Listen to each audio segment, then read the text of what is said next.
السلام علیکم پیارے دوستو، یہ دو چیزیں ہر طوفان کا مقابلہ کر سکتی ہے، مگر ایک چیز ان دونوں کے ٹکڑے ٹکڑے کر سکتی ہے، اور وہ ہے دعا۔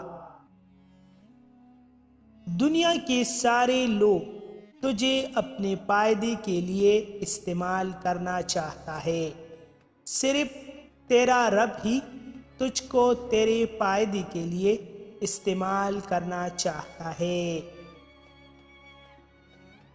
جو لوگ دوسروں کو اپنی دعاؤں میں شامل کرتے ہیں، خوشیاں سب سے پہلے ان کے دروازے پر دستک دیتی ہے۔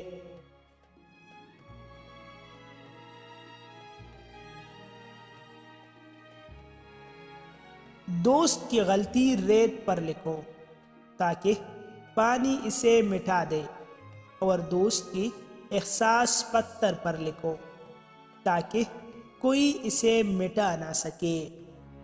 مزید ایسی اچھی ویڈیوز کے لیے ہمارا چینل ابھی سبسکرائب کریں۔